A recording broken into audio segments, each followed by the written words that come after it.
risky, it's stretching me out, but it ain't wearing me thin. Trying to be stupid. What's going on YouTube? It's your man Black Sage 21 coming straight to you from Dallas, Texas. I just got my horse reshoed and I'm ready to ride for the weekend. That was my best Texan accent. Anybody who's from Texas, I'm sure will take offense to that because they don't actually sound like that. A lot of you guys out there in the world who think that Texas is the country and they ride around on horses, it's completely inaccurate for the most part. I mean, there are ranches and people do ride horses, and there's definitely cowboys here, but I think they're dying off. It's not as predominant as maybe it was, you know, 25, 40 years ago. I don't know. So anyway, you guys already know I like to start my Friday videos off telling you how hot it is. I got in my car after work, and my little car told me, that's a G8, my little car told me it was 103 degrees in my car, or in the area that my car was parked. That's not what it is outside, but when I got in my car it was 103 degrees, which I felt like I was walking into an oven.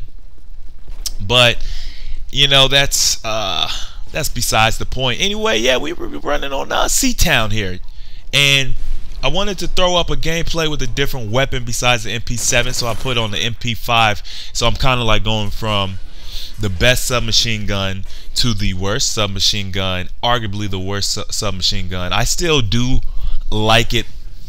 It's not my least favorite submachine gun, but it is a really hard gun to play with, especially if you're used to playing with the MP7. But I've got a couple of comments about the, you know, MP7 being the best gun in the game and blah blah blah blah blah. So I figured I'd throw up a gameplay not using it, almost as if you guys don't remember that in the past, you know, I wasn't using it as much. I used the UMP for my first, I think, 2 prestiges, and then I moved on to like the SCAR. I was playing with the assault rifles, the SCAR and ACR for my next 1 or 2 prestiges, and then I moved to the MP7 and, you know, started playing with the P90. So I mean, I switched it up, but yeah, the MP7 is my favorite because it is an awesome freaking weapon. But I wanted to take a little bit of time out of this video to talk about being aware of the enemy. It's something I wanted to mention in a couple of videos ago, and I ran out of time. But basically what this is, it's using your eyes and your ears to find out where your opponent is. This is like a skill that you have to develop slowly, because it takes being able to watch your main screen, watch your mini map, incorporate what you see visually, convert it and like use what you hear and convert it into a location for that particular enemy or several enemies. I'll say that when you're playing in one of these team modes where you've got a team running around, hearing their footsteps can also add to the equation.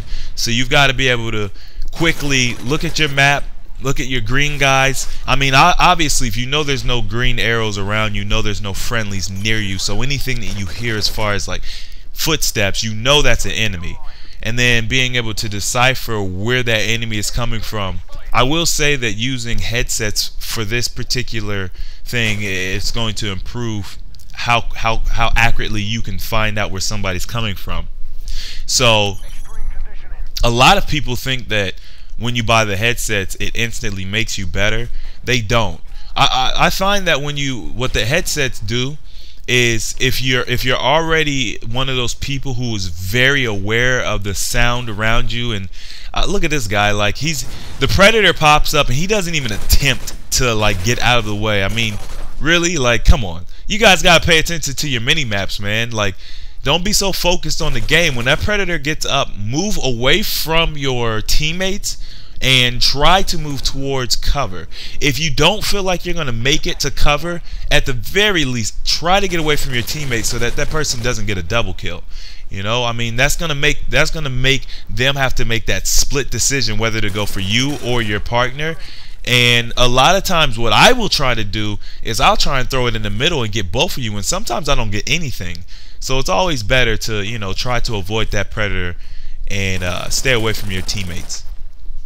But back to using the headsets.